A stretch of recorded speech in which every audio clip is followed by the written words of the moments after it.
Hi, Grandma here, and I'm going to read a new book to you today. It is The Door in the Wall. And the first thing we do when we start a new book is we look at the cover, and that helps our brain figure out what this book is going to be about. So I'm going to hold it real close and see if you can tell me what you think this book is going to be about. Okay, another way to part of the previewing is to read a blurb about it. So I'll read that. Robin has grown up the son of a nobleman. He knows he must serve the king by becoming a knight. But Robin's destiny is changed suddenly when he falls ill and loses the use of his legs. A monk named Brother Robert rescues Robin and takes him to the hospice of St. Mark's. There, Robin learns wood carving and, much harder, strength and patience. When danger threatens the great castle of Lindsay, Robin discovers there are more ways to serve a king than riding into battle.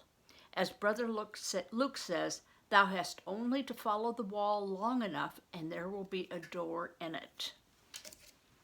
Another thing we do when we preview a book is we look at things like this. This is a designation that this book was a Newbery winner, which makes it a book that has been well respected, and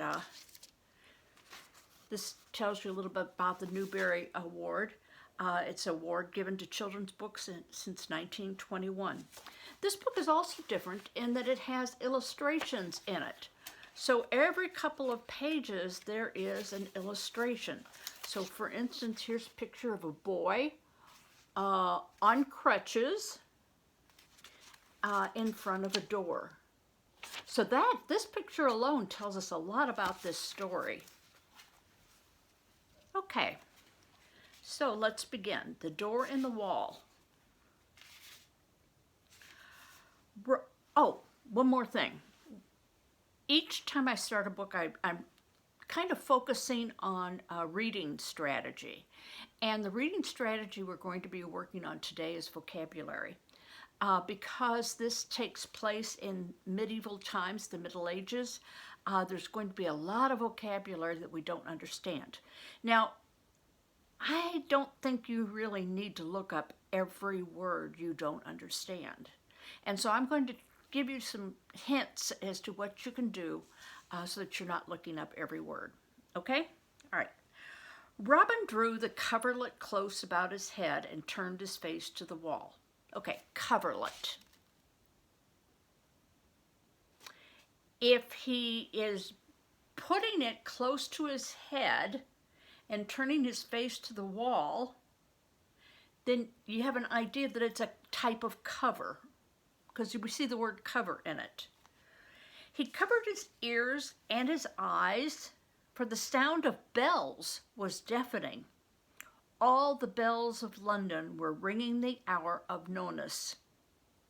Now, I don't know what Nonus is. I don't even know if I'm pronouncing it right. But do you think that's going to be something that's really important in the story? Probably not. So I'm not going to look that up. But I do know that it is a lot of bells, which means that it is probably not 1 o'clock or 2 o'clock. And Nonus kind of reminds me of the word 9. So maybe it's 9 o'clock. Because back in those days, they didn't have clocks and watches. They had to listen to the bells of the churches. St. Mary Le Bow was nearest. St. Swithin's was close by, and not far away stood Great St. Paul's. There were half a dozen others within sound, each clamoring to be heard.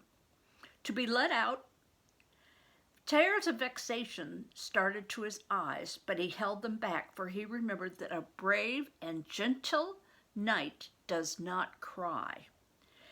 Ever since he could remember, Robin had been told what was expected of him as the son of his father. Like other sons of noble family, he would be sent away from his mother and father to live in the household of another knight, where he would learn the ways of knighthood. He would learn how to be of service to his liege lord, how to be courteous and gentle, at the same time strong of heart. Robin thought of his father and how he had looked on that last day when he rode off to the Scottish wars at the head of the column. Now remembering, Robin could almost feel the weight of his father's mailed glove on his shoulder as he said goodbye. Mailed glove. It didn't go in the post office. No, it was a type of glove that a knight wore, and they wore a suit of armor that was sometimes called mail. And so his mailed glove had metal on it to protect him from being injured. Then he had been straight and strong, standing there in the courtyard as the men rode forth. "Farewell, my son," his father had said. "Forget not to be brave. God knows when we shall meet again. Farewell." He must not cry. Robin thought of his mother and how she too had said farewell the day after his 10th birthday. She had called him to her side in the solar where she sat weaving. Now, what kind of room do you think a solar is? It's S-O-L-A-R.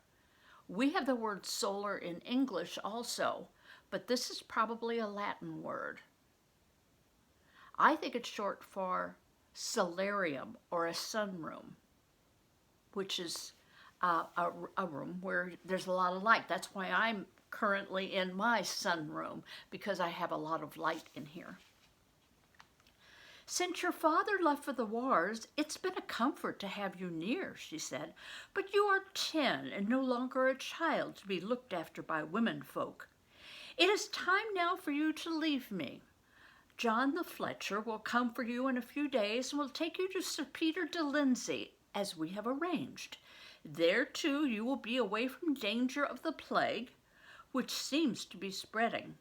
And now it is fitting that I obey the wish of the Queen, to be her lady-in-waiting, for she is in need of my care. Today an escort will be sent for you, and I shall go. John the cook, Gregory, and Dame Ellen will serve you until John the Fletcher arrives. Farewell, my son. Be brave." Now, this takes place at a time when people didn't have last names.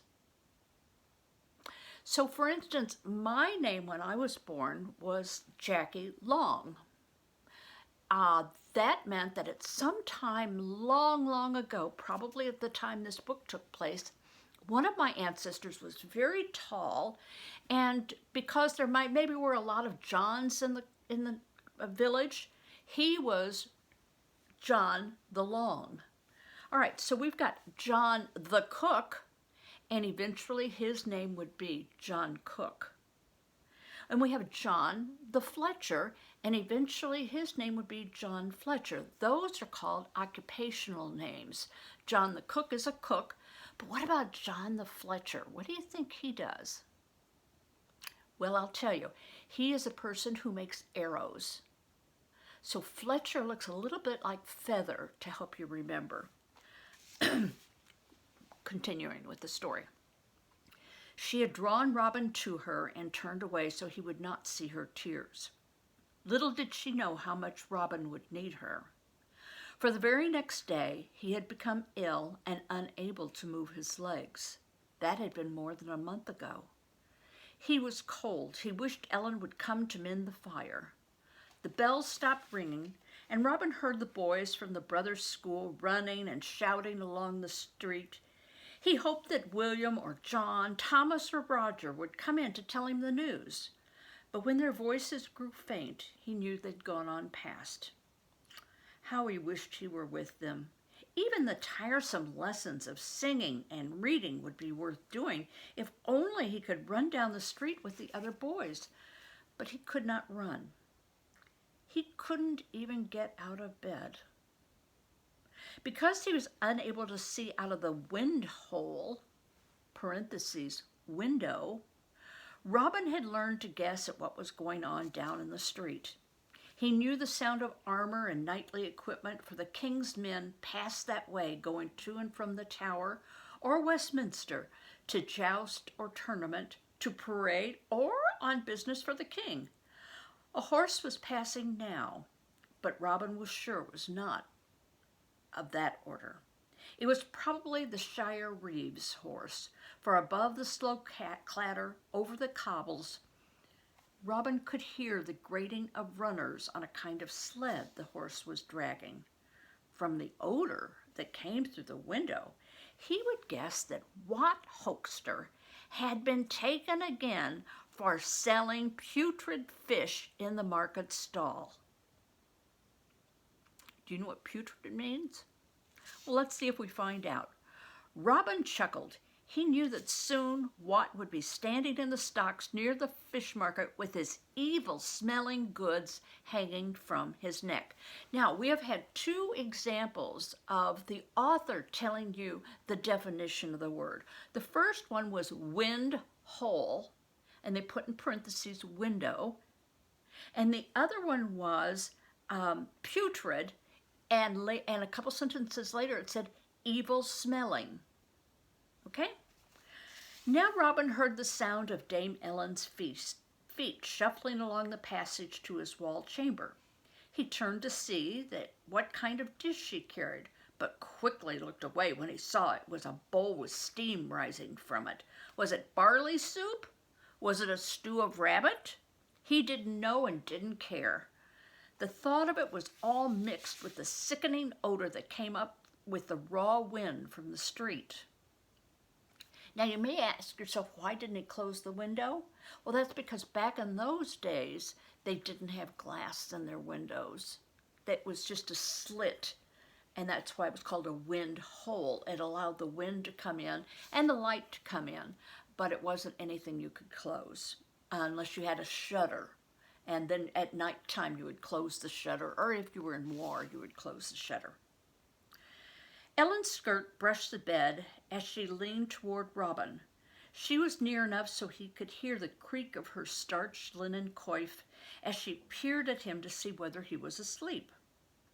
He shut his eyes so as not to see the great whiskered wart on her chin, and tried to close his ears to the sound of her Cockney speech. She saw by the squinching of his eyes that he was awake. Now, we don't know what Cockney means, maybe, but it's a capital C, and that means it's a name of a place or it's the name of something. So her speech is from a part of London where people speak, and it's called Cockney. "Turn over, do, there's a good lad," she said, intending her voice to be soft, but it was not. It sounded harsh and flat, as if her mouth had been stretched too wide, thought Robin. He shook his head and closed his mouth tight against the food. And that's a good description of Cockney, by the way, is as if the mouth had been stretched too wide. "Wilt not have this good porridge all with honey spread?" Ellen's coaxing voice went on. Robin shuddered and buried his head in the cushion. If only his lady mother were here. She would have seen to it that the porridge had been smoothly cooked and salted. She would speak in her gentle way with the pleasant mixture of Norman French and good English words that were becoming the fashion. If only she were here, all would be well. The damp, sweaty feeling would leave his head. His legs would obey him and take him where he wanted to go, racing up and down alleyways or down the high street. He would be running with the boys down Pudding Lane or across London Bridge playing tag among the shops. But his legs would not obey him. They were like two long pieces of uncooked dough, he thought, such as John the cook rolled out on his moulding board. Ellen tugged gently at the coverlet. "Sweet lad," she begged, "'twill give thee strength and mend those ailing limbs." Robin would neither turn nor answer. Let her take that sickening stuff away. Let her throw it into the street on top of that fishmonger who had just gone past. "Come, my pretty." But Ellen got no further with her wheedling. Robin gathered all his strength and flung his arm toward the bowl of porridge, sending it flying out of Ellen's hands and spreading its contents all over her. He was ashamed as soon as seeing what he'd done, but Ellen did look funny, with that mess hanging from her chin.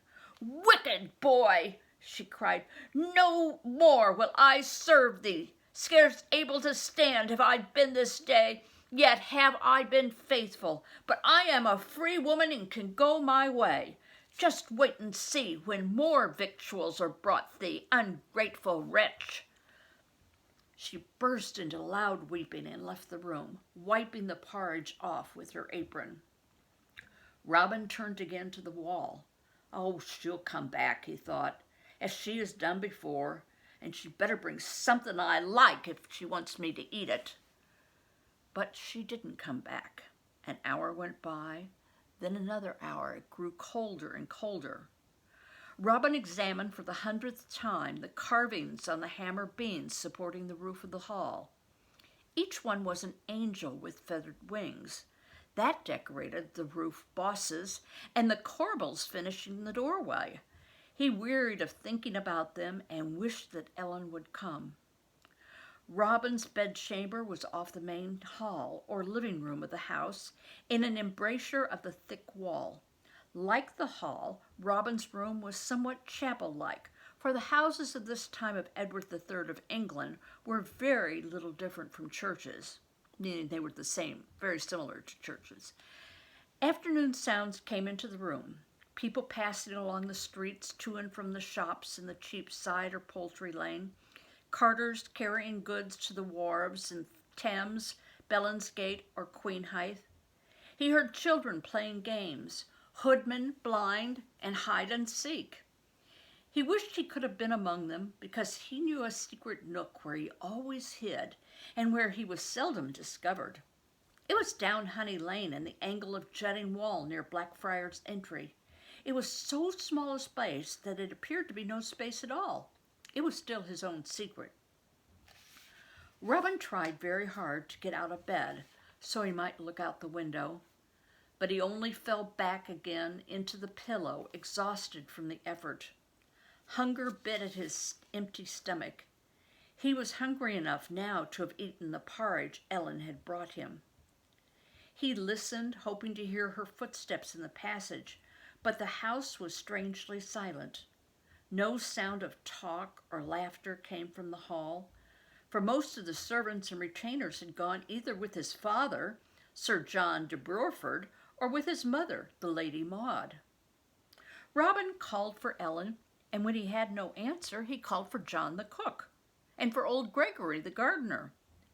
He listened again, holding his breath, but he heard no one, and saw not a soul from Nonus to Vespers, when the bells began to ring again. He was alone. Just as the bells stopped ringing, Robin heard a noise as of a door opening. Then someone mounted the stair and came along the passage. Perhaps it was one of the boys, but not likely, for whoever it was walked rather slowly instead of running, as William or Thomas or John would have done.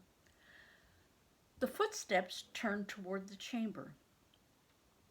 In the doorway stood a monk with a basket. He came toward the bed where Robin lay, and then we have a picture of a monk standing in the doorway with the basket, with Robin in bed. "Good eve, my son," he said. "I am Brother Luke, a wandering friar, newly come to St. Mark's. I have brought thee food, and 'cause 'tis Friday, fish." Fish! Robin's stomach took a sudden turn, but a good smell came from the covered basket. Brother Luke carried, and he was hungry, so he smiled a welcome, and the friar explained how he happened to know that Robin needed help. "A poor widow who twice a week is fed from our hospice told me of thy need. She said that Dame Ellen, who lately served thee, has this very day been taken of the plague. She it was who told us that all of thy servants too are fled because of the plague, and some are dead of it. Dame Ellen told thee not, pity thee. Now be a good lad and take thy supper." He obediently ate what the friar fed him. When he was fed, Brother Luke, who had talked quietly the while, fetched water in a basin and washed him, and in other ways made him comfortable. He took the rumpled sheets off the bed, then sat down to Robin's legs and back. While he rubbed, he spoke. It is well known that thy noble father hath of his goodness given money to St. Mark's. So to St. Mark's I'll take thee, and will care for thee in mine own quarters, because all other beds and places are already taken by those in the parish who have great need. Even the corridors are filled, and the cloisters are lined with pallets. But I cannot walk, said Robin woefully. See, my 2 legs are as useless as if they were logs of wood. How shall I get there? My father is with the king at the Scottish wars, and with him are all of his men at arms. My lady mother has been commanded to attend Her Majesty the Queen. It's supposed to be by them that I am now a page in the household of Sir Peter de Lindsay at his castle in the north. John the Fletcher was supposed to have come for me in March, before the feast of St. Gregory. Instead, a messenger came on that day to say that he'd been set upon by thieves and lay wounded in a hospice at Reading. He had come later to fetch me, but found me thus unable to walk or ride. He brought a surgeon who said I had not the plague, but some other malady. He told Ellen to feed me well, and that he would return. He came not again, nor did John the Fletcher. Alas, said Brother Luke sadly, because of the plague, all the physicians are working night and day. Either he himself has been taken, or he has been so busy caring for others he's not been able to return. As for John the Fletcher, he may have gone out the city gate and not been allowed to re-enter, for they are keeping strangers out now.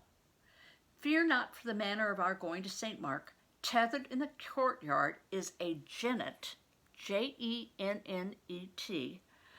readily saddled with blankets, whereupon thou ride softly. So it's something he's going to ride on. Walking beside thee, I shall support thee, and so we shall go through the Knight Rider Street and Guild Spur to Ludgate, and then towards Smoothfield, where stands St. Mark's. Dost remember the long wall that is about the garden of thy father's house? Yes, said Robin, of course. Why? Dost remember, too, the wall about the tower, or any other wall? Robin nodded. Have they not all had a door somewhere? Yes, said Robin again. Always remember that, said the friar. Thou hast only to follow the wall far enough, and there will be a door in it. I will remember, Robin promised, but he wasn't sure that he knew what Brother Luke meant to say. While he was speaking, the friar had been caring for Robin, easing his tired muscles and making him clean and comfortable. He opened a large chest and found underlinens and hosen, a hood with a long peak, and a warm cloak.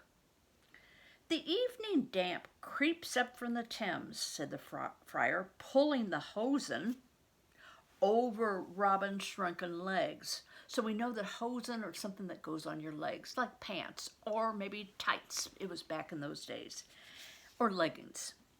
And though the days are longer now, it's still early in the season. Good English wool will keep thee warm. Now for the hood. He pulled the hood down over Robin's head and saddled it around his shoulders, while he held him against his coarse-woven monk's frock. Then Brother Luke put his strong arms under Robin, hoisted him onto his back, carrying the bundle of Robin's clothes and the basket in one hand, and steadying Robin with the other. Down they went through the great echoing hall, down the winding staircase at the other end, past the empty kitchens and out into the courtyard. There stood the little Spanish horse Jenny, Jenny, just as Brother Luke had said, patiently waiting. So Jennet must be a kind of horse, and they're calling this one Jenny. We'll see. Brother Luke set Robin on the jennet, the robe and blankets around him, making him comfortable.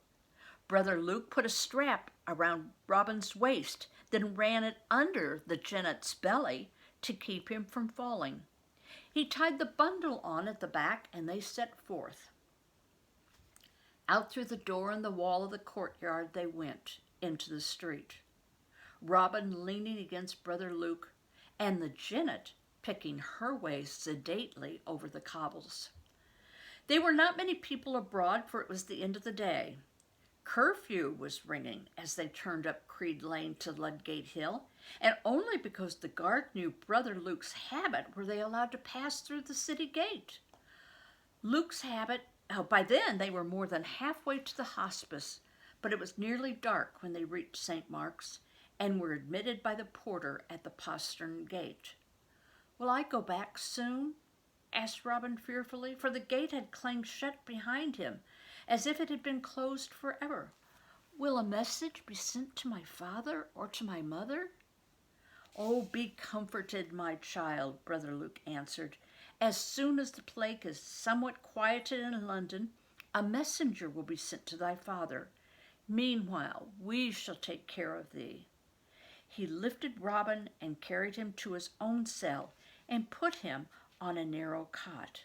"Now rest, my son," he said. And let's look back at the picture again, and we can see the picture is of the monk, the friar, Brother Luke, taking Robin on the horse, which is called a jennet, through the town of London. And also in the background you can see that there's a big wall with towers. Okay, well that's all for today, and we will continue later. Bye-bye.